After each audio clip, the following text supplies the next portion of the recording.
The world may be still, but we are always on the move.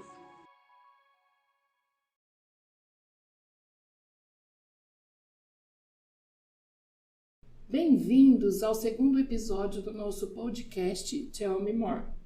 Nós vamos falar agora sobre a inteligência emocional infantil e como ajudar a desenvolver isso nos pequenos.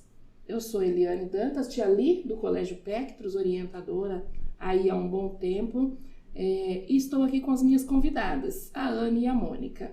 A Anne é psicóloga. Fala um pouquinho sobre você, Anne, por favor. Olá, eu sou a Anne, eu sou psicóloga clínica há 14 anos. Hoje eu atuo na modalidade do plantão psicológico em empresas e também dentro de uma cooperativa de saúde e no consultório. Ah, que bacana. E você tem um trabalho com crianças também. Você também é focada nas crianças, que a gente vai falar bastante sobre elas hoje, né? E tô aqui com a Mônica também, que é coordenadora da educação infantil do Colégio Pectros. Oi, pessoal, tudo bem com vocês? É um prazer estar nesse podcast, né, que é o segundo episódio. Então, hoje teremos muitos assuntos, né, que é em prol dos alunos, nossos também, tem pais que têm dúvidas. E vamos lá, tem muito assunto para abordar hoje nesse podcast maravilhoso. Bom, a gente começa dizendo que a inteligência emocional é um conceito da psicologia que é usado para designar a capacidade do ser humano de lidar com as emoções. É isso, Anne? Fala assim, de um modo mais prático, de um modo mais acessível. O que é a inteligência emocional? Exatamente isso. A inteligência emocional, ela é a forma com que a gente lida com as nossas emoções no dia a dia. Como eu consigo nomear essas emoções, como eu consigo trazer essas emoções e ter um equilíbrio dessas emoções nas situações do nosso cotidiano. E a gente percebe, então, tem uma idade que a gente começa a trabalhar isso, Anne? Ou não tem um momento? Ou desde o bebê, como é que é? Como é que é isso? Pode ter alguma ocorrência, teve uma situação que a criança passou e a gente vai começar a trabalhar essa inteligência emocional, ou não precisa ter um Como que a porquê gente introduz? disso? Ou isso já vem com ele, assim como a inteligência ali, e é estimulado? Como é que é? A inteligência emocional ela é desenvolvida. Nós costumamos dizer que a partir dos 2 anos e meio é interessante a gente começar a trabalhar esse desenvolvimento. 2 anos e meio é a fase da birra, né? Da famosa birra, que elas começam a demonstrar as frustrações e elas não sabem de fato o que está acontecendo. Então é um papel importante de nós como pais, a família, né? O cuidador dessa criança, tá ajudando a estimular, a entender o que está acontecendo naquele momento. Então, a criança, quando ela não tem esse olhar, quando ela não tem esse espaço, isso pode afetar uma dificuldade no desenvolvimento dessas emoções. Tá, mas aí a gente tem também do próprio bebê ali, da própria criança, situações diferentes de, não sei se eu posso chamar assim, de personalidade ou de desenvolvimento, ou até dessa inteligência emocional que talvez já venha com eles, né? Eu vou dizer de mim, eu tenho 2 filhos, um casal que mesmo desde a primeira infância ali, os 2 se mostravam com temperamentos totalmente diferentes. Então, eles também já têm alguma coisa assim que a gente só vai dali trabalhando, é isso? Na verdade, assim, a personalidade, o temperamento são coisas diferentes, Diferente né? da inteligência emocional. Isso. O que acontece é que a personalidade, a criança começa a formar essa personalidade dos 3 aos 6 anos. Que é 2 anos e meio, né? Começa começa a ter um comportamento mais desafiador, essa questão da birra, de se expressar de uma maneira mais desequilibrada, vamos chamar assim. E aí, a partir disso, então dos 3 aos 6 anos que ela forma a personalidade. O temperamento, a gente diz que ele já nasce com esse temperamento, já é meio que herdado, vamos dizer assim, esse temperamento. Só que as emoções, ela, independente do temperamento e da personalidade, a gente consegue trazer um equilíbrio. É claro que se a criança tem uma personalidade ou um temperamento, vamos dizer assim, um pouco mais agressivo ou um pouco mais desafiador, vamos dizer assim, isso acaba exigindo um pouco mais do comportamento desses pais, né, para colocar isso no dia a dia. Sim. No colégio, como a gente trabalha com bebês ali a partir de 1 ano, eu imagino então que mostrem diferenças na inteligência emocional e até no temperamento. E aí, Mônica, como que é? A gente consegue perceber a diferença de um bebê para outro, ou de uma idade para outra, ali a partir dos 2 anos e meio? Tem bebê que apresenta birra, tem um bebê que apresenta uma inteligência emocional mais trabalhada, como que é? Sim, porque tem as fases, né? Como a gente trabalha com faixa etária, então nós percebemos, tem um aluno de 3 anos, isso com a experiência que nós temos como escola, não, isso é permissível, é normal dessa faixa etária. Não, isso não é. E a gente também tem que conhecer o aluno mais a fundo. Igual, às vezes chega um aluno novo lá e tem esse comportamento, a gente tem que ter muita cautela pra falar, não, isso aqui é uma birra. Não, isso aqui é da personalidade, ele leva um tempo também, né, tia, ali, pra gente estar conhecendo esse aluno, pra gente ter essa diferença. Mas às vezes também, Anne, tem uma dificuldade muito grande, né? Como que a gente sabe isso é da personalidade do aluno ou não, tem que ser trabalhada a inteligência emocional dele? Como que a gente pode fazer essa diferença? Sim. É porque tem um Né? safadinho, né? Que se É. joga no chão e olha ver se a gente tá olhando. Tem até uns videozinhos, né? De mãe gravando. Quando para de gravar, ele para a birra. Começa a gravar, ele volta a fazer birra. Até Como- que ponto isso é uma verdadeiro, birra, né? e até que É um- ponto não, isso é preocupante, tem que ser trabalhada a inteligência emocional com ele. Olha, a birra, né? Muitas pessoas fazem vários questionamentos em relação a essa questão da birra. O que acontece? Eu não gosto muito de dizer assim que a criança ela faz birra, que a criança faz uma chantagem. Pensa uma criança de 2 anos e meio, ela começa a descobrir o mundo nessa idade. Então, cabe nós que precisamos ter essa inteligência emocional de ajudá-los a lidar com aquela situação. Então, por exemplo, uma criança, ela pega uma peça, ela pega um brinquedo e ela começa a montar aquele brinquedo e de repente ela se irrita que ela não consegue fazer, né, aquilo. Nós, enquanto adultos, geralmente como que é o nosso comportamento? Mas você tá chorando por isso, você não conseguiu. Por isso, na nossa visão, aquilo para aquela criança, poxa, ela não conseguiu, tá sendo muito difícil. Então a gente não pode minimizar o que aquela criança tem sentido. Mas então eu vou potencializar. Não é potencializar, é dizer, olha filho, isso deve estar foi muito difícil, tá difícil para você, mas vamos procurar outras alternativas. Vamos tentar buscar outras formas da gente tentar montar essa pecinha. Vamos por aqui, vamos por ali. Muitas vezes a criança caiu, né, e chorou. E a gente fala, meu filho é dramático. Não que não possa existir um drama, mas hoje a saúde mental das nossas crianças e dos nossos adolescentes tem ficado muito afetada, porque nós, pais, não estamos sabendo lidar com essas emoções que as crianças têm colocado para fora, elas não estão tendo espaço, a gente minimiza isso e a criança vai ficando sem esse espaço e vai gerando um mau comportamento. Então, a criança que não consegue ser vista, né, ou atendida nessas primeiras emoções, ela começa a ter um mau comportamento. Então, o que é interessante? Então, a criança caiu, veio chorando, deve estar doendo mesmo, né, filho? Mas vamos procurar uma outra forma, tira o foco daquilo, mas valoriza aquilo que ele está sentindo. Tá difícil? Tá difícil. É difícil. Você ficou irritado? Ficou irritado e jogou o brinquedo. Olha, quando eu fico irritado, eu também tenho vontade de jogar o brinquedo, mas eu não jogo. Eu tenho que não jogar, né? Então, assim, eu não jogo o brinquedo. Quando eu tô brava, a gente tenta fazer outras coisas. Então, criando situações onde essa criança vai conseguir expressar e lidar com essas situações do cotidiano. Eu sei, né, que o nosso dia a dia é corrido, o nosso dia a dia a gente tá cansado, trabalha, faz um monte de coisa, aí chega e ter que dar essa atenção e ter que proporcionar esse ambiente para os nossos filhos exige muito de nós. Mas a gente precisa parar e começar a rever o quanto a gente está dando espaço para essa criança. Porque uma criança onde ela tem um espaço, que ela é ouvida, que ela consegue nomear essas emoções, vai ser um adolescente e um adulto equilibrado e com inteligência emocional trabalhada. Então, assim, trocando em miúdos, se o adulto, o responsável pela criança, ele não tem essa inteligência emocional trabalhada, tipo eu, que não tenho inteligência emocional para manter um relacionamento, eu consigo segurar um namorado, né? Então, a criança que depende desse adulto, talvez também não tenha essa inteligência emocional bem trabalhada. Sim. Geralmente, as crianças... a criança, ela desafia...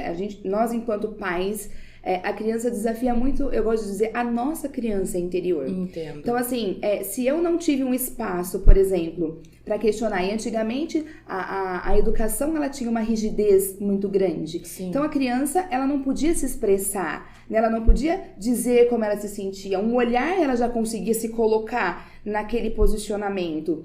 E aí, quando meu filho chega e me questiona, como assim meu filho tá me questionando? Ele não tem esse espaço. Hoje as coisas são diferentes. Eu tenho alguns pais que ficam um pouco bravos comigo, assim, porque tem a geração mimimi, né? Eu digo que são os pais que são mimimi. Por quê? Hoje, os pais, eles não permitem que os filhos busquem, cobram muito, por exemplo, dos adolescentes.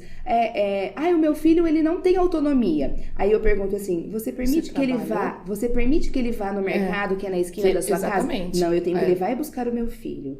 Então, eu cobro muito. É uma geração mimimi? Não é uma geração mimimi. É uma geração que não está sendo ensinada. Sim, que não está sendo trabalhado, né, os potenciais. Então, eu cobro e exijo algo que eu não estou dando suporte para isso. E é onde a gente está tendo vários casos, e não é só de adolescente, de crianças também com depressão. Chega para mim crianças com 3, 4 anos com transtorno de ansiedade, porque não está tendo esse espaço. Porque muitas vezes eu comparo, né, eu minimizo, porque na minha época eu trabalhava e estudava. Aí eu questiono o pai, ok, o adolescente quer fazer menor aprendiz. Não, ele só vai estudar, ele não vai trabalhar. Então, aonde então de fato eu tenho, né, então nós pais não estamos muitas vezes sabendo lidar com tudo isso, né? É uma geração diferente, é uma geração onde é fast food, as coisas são mais prontas.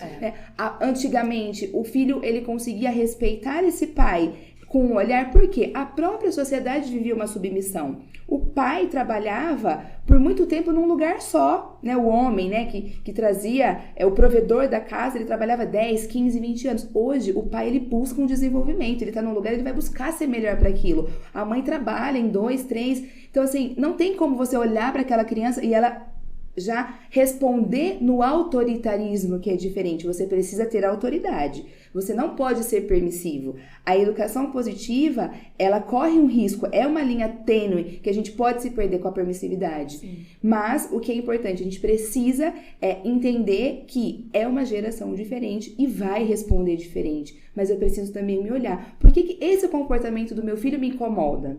Por que isso me irrita tanto? Por que eu não estou conseguindo lidar com esse comportamento? E aí, se eu fui uma criança que eu apanhei, qual vai ser a minha atitude? Eu vou bater. Então, ou seja, tá cobrando uma coisa que não ofereceu antes, né? Tá plantando laranja e querendo colher mamão, né? Impossível, né? Mas essa questão também de criança interior é muito importante, que ela disse, né, Tia Li? Porque tem situações como pais que nós não posicionamos como adultos. E às vezes até queremos competir, tipo minha filha quando fala que vai vestir de Branca de Neve. Não, senhora, Branca de Neve sou eu, para de graça. Acontece uma situação ali, o pai esquece que ele é o adulto. Então ele acaba colocando numa posição que ele é criança também, vai desafiar o filho dele. Não é essa postura que nós temos que ter como pais. Concorda, Anne?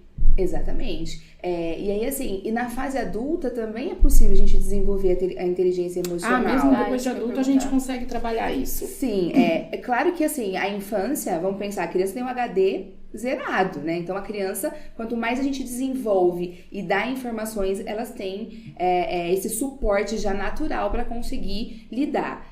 Nós adultos também conseguimos. Vai ser um pouco mais trabalhoso? Sim. Vai exigir muito da gente? Sim. A gente vai ter que voltar a algumas vivências que talvez não foram tão legais, né? É que, na verdade, são termos... Não sei se o termo é novo, se a descoberta é nova, né, Anne? Com relação à inteligência emocional e outros transtornos psicológicos, não se falava nisso. Vou falar da minha geração. Minha geração, nosso TDAH era curado numa cinta, numa vara de amora, não era? E agora sim que se começou a trabalhar, a se desenvolver esses temas, se preocupar com esse lado psicológico, né?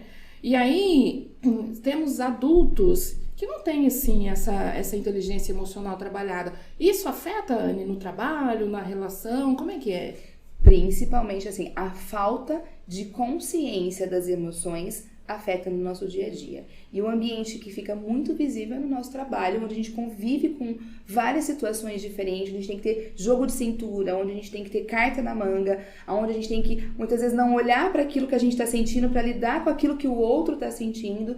Então, assim, fica muito evidente nesse ambiente de trabalho, né? Onde a gente consegue, onde a gente tem uma convivência maior entre as pessoas, fica mais evidente essa questão. Então, a falta de inteligência emocional no nosso dia a dia afeta quando a gente não tem essa consciência. E a gente consegue ver isso, né, Mônica? Nos alunos, eu acho que é o reflexo ali do que eles têm. Eu digo sempre que eles levam o que eles têm em casa. Então, se os adultos ali não têm uma inteligência emocional trabalhada, vai para a escola Reflete. faltando isso também, né?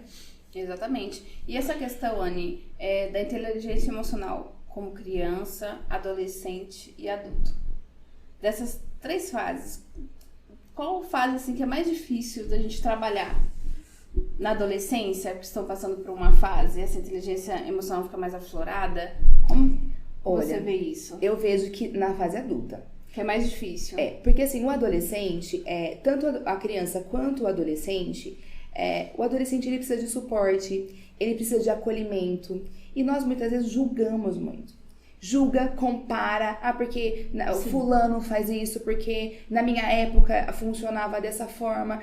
E ele não tem espaço, ele chega pra dizer assim, ó, mãe, pai, olha, não, mas você vem com isso de novo. Não tem esse espaço. É muita cobrança. É muita cobrança. Então, quando você abre um espaço que ele consegue ser ouvido, né, você consegue desenvolver muita coisa.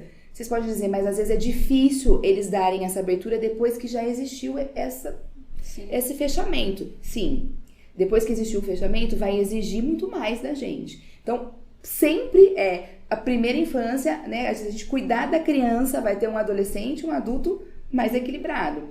Mas eu entendo que a fase adulta, a gente já tem algumas crenças limitantes, nós tivemos experiências vividas que muitas vezes a gente não quer mais, sabe? Isso é assim, eu não tenho mais nada pra perder, eu não vou mudar. Síndrome de Gabriela, né? Eu nasci assim, eu morri assim. Então, fica disfuncional. Então, eu penso que o adulto, ele tem uma resistência muito maior. Inclusive, eu não sei, assim, eu com os atendimentos, tanto particulares quanto na cooperativa de saúde, onde eu trabalho hoje, com as crianças, eu sinto uma dificuldade muito grande com os pais. Existe um pouco de falta de parceria. Às vezes o pai e a mãe, eles trazem um conteúdo onde a gente trabalha, faz todo um desenvolvimento, e quando chega em casa, os pais não dão uma continuidade. Ou às vezes até por falta de tempo, sem julgamento, porque às vezes não tem um conhecimento de fato com aquilo. A gente sempre orienta, vai buscar ajuda também, porque às vezes traz a criança para fazer a psicoterapia, mas não vai buscar uma ajuda para esses pais também, porque não é fácil você lidar. Hoje existe um número muito grande do transtorno que é o TOD, né? Tem se falado muito do TOD, que é o transtorno opositor desafiador. E as pessoas falam, isso é falta de limite, isso é falta disso, falta daquilo. É falta de inteligência emocional, é falta de um espaço onde a gente consiga... É mais desafiador, porque existe um transtorno de ansiedade junto com isso. A criança, de fato, te desafia. Nunca vem sozinho, né? De fato, a criança te desafia e ela... né? Sim, mas quando ela sente esse espaço, quando ela é validada, a gente consegue um resultado muito efetivo. Um resultado muito bom. A criança se desenvolve e... Então a gente pode dizer que a intolerância, e a gente está vivendo muito isso agora, né?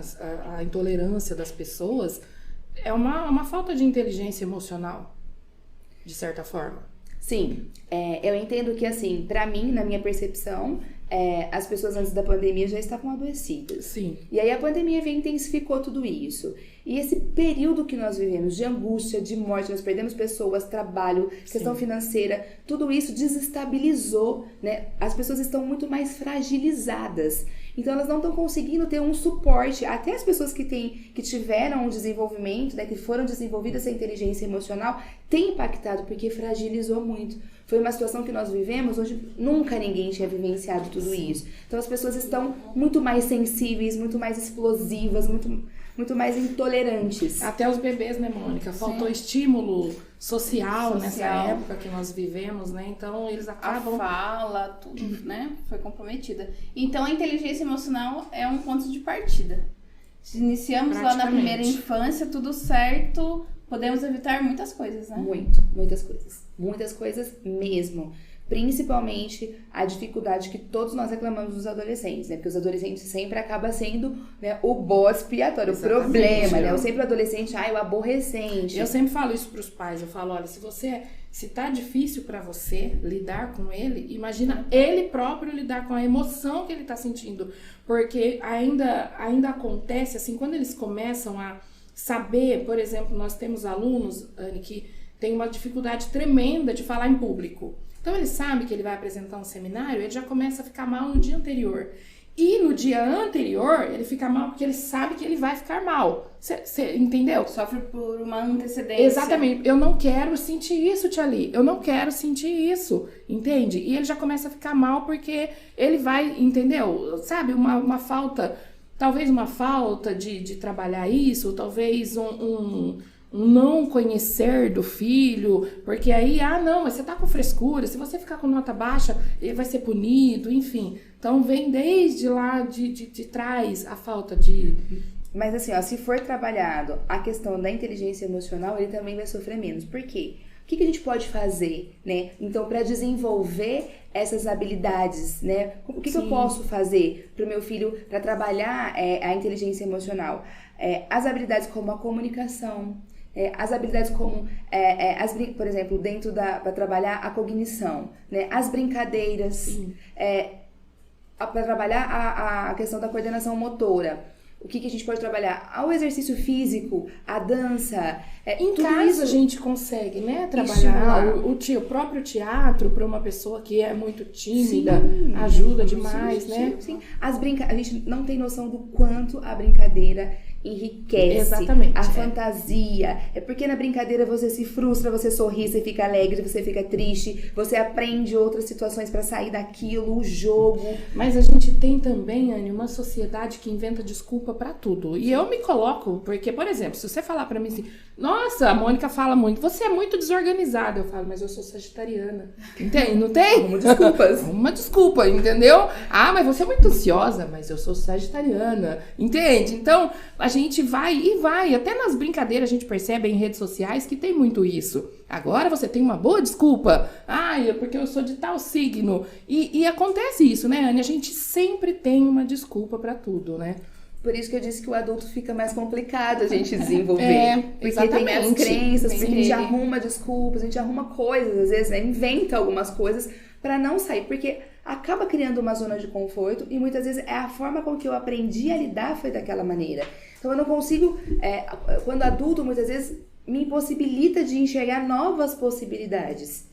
Algumas, não é possível eu conseguir, é possível, a gente consegue. Não, mas aí quando a gente vê alguma coisa, vamos dizer assim, um livro de autoajuda, aí eu leio e falo assim, nossa, esse aqui é bom pro fulano, não é? Aí, fulano, isso aqui é bom pra você. Olha, essa frasezinha, isso aqui, uma palestra motivacional. Não, olha, você... Nossa, conheci uma psicóloga, um psicanalista maravilhoso. Vai lá que você tá precisando. Eu não, quem tá precisando é você, entendeu? Mas essa questão que a Anne disse sobre brincadeiras, como escola, a gente oferece isso, né? Essas atividades lúdicas que ajudam muito. Mas como família... Nós estávamos comentando isso antes de começar o podcast sobre as telas, né? Muito essa questão de tela prejudica também essa inteligência emocional, porque não tem como ser trabalhado. Sim. Concorda? Prejudica muito, assim, o excesso de tela tem trazido vários transtornos, né? Não tem uma pesquisa, não existe uma pesquisa científica que já comprove isso, mas tem vários pontos aí sendo investigado com a própria questão da síndrome de Asperger. Algumas crianças começam a ser diagnosticadas muito cedo e aí entende que é o excesso de telas. Não estou dizendo que isso não é uma coisa fechada, né? Mas são possibilidades que estão sendo estudadas. O TDAH. E vamos dizer que, assim, pra gente, às vezes, pra nós pais, às vezes é muito mais fácil eu dar um celular ali pra eu conseguir fazer outras coisas do meu dia a dia. Devido à rotina, que é muito corrida devido à própria também. rotina. Então, assim, foi interessante, um dia eu participei de uma palestra e com um psiquiatra falando sobre esse excesso de telas, né? E aí, ele perguntou assim, quem são os filhos, né? Quem aqui tem filhos? Aí eu levantei a mão, algumas pessoas levantaram. Quem aqui não dá o celular pro filho? Acho que o Gabriel tinha 3 anos na época. Aí eu levantei toda a mão assim, eu não dou, né, o meu celular, o meu filho não vê celular. Ele falou assim, parabéns, você está deixando o seu filho analfabeto tecnologicamente. Quer dizer, né? Uma Então, contradição, assim, então, né? mas o que acontece? O que ele estava explicando? As telas são importantes, a gente não pode minimizar, entende? Fugir, né? porque é, assim, a criança é o mundo deles, né, também. Eles aprendem com muita facilidade, ajuda, auxilia muita coisa. Mas é o excesso, gente. Tudo que é em excesso é desequilíbrio. Então, o excesso das telas impede, cria vários transtornos. Então, é interessante, sim, o seu filho ter um contato. A gente não pode não deixar os nossos filhos terem um contato. Mas qual é o tempo? E, assim, investigar muito. Porque nesse período de pandemia, as crianças entraram no mundo da internet. E elas tiveram acesso a tantas coisas, que se perderam também dentro desse contexto. Então, elas foram abrindo, né? Foram abrindo novas janelas e elas foram entrando dentro de um mundo e aí foram ficando mais deprimidas, porque parece que tem uma reafirmação dentro de algo que não é real, muitas vezes. É que, assim, a internet, a gente tem que tê-la como uma aliada e não como uma inimiga. Sim. Mas, assim, isso bem trabalhado, com uma rotina, ó, tanto tempo por dia, num momento que talvez eu acompanhe meu filho e não uma fuga minha. Eu preciso fazer tal coisa, então fique no celular. Não, eu tô aqui do seu lado e nós vamos trabalhar junto, né? Então, talvez, mais uma vez, tá sendo mal utilizada uma coisa que é, de verdade, muito útil, né? Hoje a gente não fica sem, né? Uma não tem ferramenta como. Tem, tudo tá ali no celular. O celular é quase um computador, exatamente, né? Tudo tá exatamente. ali. Mas, assim, acho que é super importante, assim, o excesso, né? Quando a gente, o excesso nos prejudica. O excesso, tanto pelo muito ou pelo pouco, né? Pela falta ou pelo muito, é desequilíbrio. Sim. É desequilíbrio. Uhum. E tem algum tipo de transtorno psicológico já na criança que afeta aí, que não permita que a gente trabalhe essa inteligência emocional? Que permita Como que eu consigo perceber isso? Que permita que a gente não trabalhe, eu acho, não. Mas que dificulta. Sim. Uhum. Tem a síndrome de Asperger, que é o autismo, né? Que ele é um transtorno de neurodesenvolvimento. Uhum. Então, para você conseguir o contato com a emoção, então sempre dá para ser trabalhado. Desde o bebê, desde o nascimento, a gente já consegue perceber que ali tem alguma coisa ou não. Muitas vezes a criança desenvolve até 2 anos e chega um marco de 2 anos e ela para de desenvolver. Entendi. Infelizmente, assim, dentro do contexto da síndrome de Asperger, não tem algo que comprove, entende? Sim. É disso. Existem várias pesquisas, né, que sugerem várias coisas, mas não tem algo que fala, olha, de fato é isso. Não tem algo que bate o martelo para fechar o diagnóstico. Tanto é que a gente não fecha o diagnóstico nesse período de 2, 3 anos. A gente precisa esperar um tempo maior para estar fechando o diagnóstico da síndrome de Asperger. Aí fala um pouquinho, Mônica. Por exemplo, a gente tem ali uma turminha de alguns bebês de 1 a 2 anos, né, numa turminha. Uhum. Aí, quando a gente vai mudar, e a gente vê muito isso quando a gente vai mudar de ambiente, nossa, vamos pro parque agora, vai que é uma beleza. Outro não, ele quer ficar aqui. Porém, quando ele vai pro outro ambiente, para sair de lá de novo, é como se ele se sentisse inseguro de sair dali. Não, eu quero ficar aqui, eu quero ficar na sala, eu quero o parque, ou eu quero o jardim. E a gente consegue perceber a diferença, Mônica, entre um bebê e outro? Sim, acontece. Dessa questão de uma resistência, né? Por mais que o parque seja um lugar maravilhoso, ele tá acostumado ali com a sala de aula. Então, é feito um trabalho ali, levou ele pro parque, né? Depois ele não quer sair. Não quer sair do parque. Vamos lá, um ambiente, vamos para a quadra. Tem que fazer todo esse processo. E não é um processo que você faz uma vez só, ali. Hoje vai resolver, ele vai entender. Amanhã tem que fazer novamente. Então, você percebe ali a diferença já. A diferença, eles já percebe. Tem alguma dica, alguma sugestão? Ou simplesmente é isso que a Mônica falou? A gente vai no dia a dia? É uma mudança de rotina? Né? Se for, mas é algo que acontece todos os dias. Entende? E todos os dias acontece essa resistência. Precisa entender, né? Dependendo da criança, acho que é interessante a gente olhar numa particularidade. Uhum. Precisa entender, porque é uma fase. Tem uma fase também, por exemplo, que a criança não quer tomar banho. Aí vai tomar banho e não quer sair do banheiro. Exatamente isso. isso. Então é uma fase, né? Ela fica dentro, é um período. Pode ser um período que vai passar. E o importante é isso que vocês já fazem, né? É estimular, olha, né? Vamos tentar, vamos sempre respeitando esse espaço, que é muito interessante, esse respeito, né, desse espaço. mas ir estimulando para ele ir se ambientalizando dentro daquilo que está sendo sugerido. Pode ser uma fase ou não. Pode ser uma fase ou não. Aí precisa acompanhar, precisa olhar um pouco mais de perto. Entendi. Bacana. E você, como psicóloga, você tem uma sugestão mais ainda de tudo que você já falou para os pais que estão assistindo a gente? O que você sugere? O que você gostaria, assim, vamos trabalhar isso para poder desenvolver a inteligência emocional nos pequenos, para quando chegar na vida adulta, quando chegar na adolescência, não carregar um problema? Eu sempre digo assim, facilitem o desenvolvimento, porque nós, enquanto adultos, gostamos muito de complicar, né? Então, facilite o desenvolvimento. E como a gente pode facilitar o desenvolvimento? Primeiro, a gente precisa ser o exemplo. Então, reconhecendo-se de fato como está a minha inteligência emocional, para eu conseguir ajudar o meu filho, auxiliar o meu filho nesse processo, e aí ajudar a trabalhar, né, a coordenação motora, como nós já dizemos um exemplo, né? A coordenação motora você pode colocar para fazer um exercício físico, uma dança, né? A cognição é a brincadeira. De novo, eu vou reforçar a brincadeira. Eu, particularmente, a minha criança é bem livre, eu brinco com os meus filhos minha muito. Também. Né? Assim, eu gosto muito, também. assim, né? De deixar ir no barro, né? De escorregar no papelão, Sim, né? De ser criança, né? É um período de... Eu moro em apartamento, eu falo, nossa, mas faz tudo no apartamento. Eu subo no sofá para trabalhar o equilíbrio, com a almofada, né? Então, a brincadeira trabalha muito essa parte da cognição.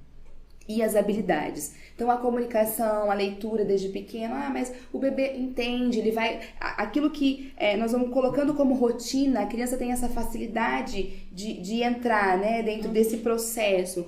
Então, as habilidades, né? Desenvolva essas habilidades, a comunicação, a música, o contato, né? Claro que a pandemia restringiu muito isso, mas conforme agora o tempo está passando, a gente vai ter que aprender a conviver, né, com o vírus aí, acredito que ele não vai mais embora, então nós vamos ter que aprender com isso. Então, facilite, né? Então a minha dica é facilite esse desenvolvimento, não complique mais do que as coisas são, né? Já tem uma dificuldade, e entenda-se como está a sua inteligência emocional para que de fato você consiga aí trazer uma melhora, né? Tanto no contexto familiar como para o seu filho. Então, falando assim, se você que mora num apartamento consegue ali trabalhar tudo isso, então eu dentro da minha casa, eu consigo trabalhar com meu filho, né? A coordenação motora, com coisas simples, essa própria inteligência emocional, a questão da tela, eu consigo dentro de casa, né? É muito interessante, assim, você trouxe, falando sobre isso, eu lembrei de um episódio com o Gabriel e eu vou dividir. Você viu o dia que eu cheguei cansada, assim, ele queria brincar, e geralmente a gente brinca muito, assim, eu chego e eu não vou fazer janta, nada, primeiro eu vou brincar, depois eu vou fazer as outras coisas. E naquele dia eu não faço janta, eu continuo brincando.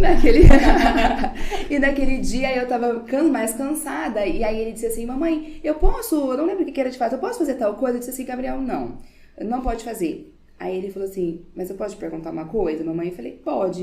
Ele disse assim, eu não posso fazer ou você não quer fazer? Aí, ao mesmo tempo, me dá aquela culpa, né? Porque mãe sente culpa de tudo. Eu disse, mas eu tô dando espaço para que ele fale o que ele tá sentindo, né?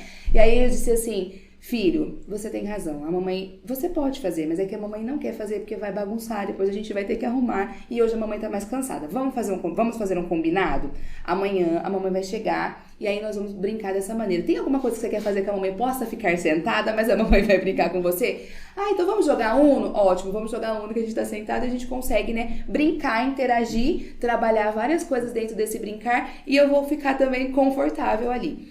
Então, a ideia é muito essa, assim, né? O espaço não limita a nossa criatividade. Muitas vezes o que limita é o nosso cansaço, é a nossa disposição daquilo, é a rotina. Então, eu também preciso rever, né? Eu tô trabalhando demais, né? Aonde eu tô focando tanta energia e estou deixando de olhar para minha família ali. Meu tempo com eles está saudável, né? Exatamente. Hoje se fala muito, eu até tenho trabalhado isso na questão empresarial, né? O pessoal tá voltando aí de uma forma híbrida e tá tendo um pouco de resistência desse presencial. E sempre dizem assim, né? Mas a qualidade de vida melhorou. E aí eu questiono muito, assim, o que é qualidade de vida? Por quê? Eu estar no mesmo espaço, meu esposo trabalhando num canto, eu trabalhando no outro, né? A criança ali ficou nesse tempo de homeschool, né? É um tempo de qualidade? Nós só estamos no mesmo espaço. É uma falsa sensação de qualidade. Exatamente. A minha casa, de repente, virou o meu trabalho, o meu estudo, a escola do meu filho, o meu lazer, porque a gente ficou um período, né, ali Todo dentro. mundo ali. Tudo ali. Então, será que é um tempo de qualidade? Mas eu entrei numa zona de conforto. Então, assim, o que é tempo de qualidade? Eu posso trabalhar o dia todo e chega em 20 minutos, meia hora que eu ficar com o meu filho, eu me dedicar aquela meia hora com ele, sem ficar no celular, sem fazer outra coisa, isso já vou ganhar. Isso é qualidade com a criança. Sim. Tem os combinados, é importante isso que você falou, né, Mônica? Porque até na escola a gente usa muito os combinados, os contratos pedagógicos, e a gente pode usar isso em casa, né, com os nossos filhos. Vamos combinar.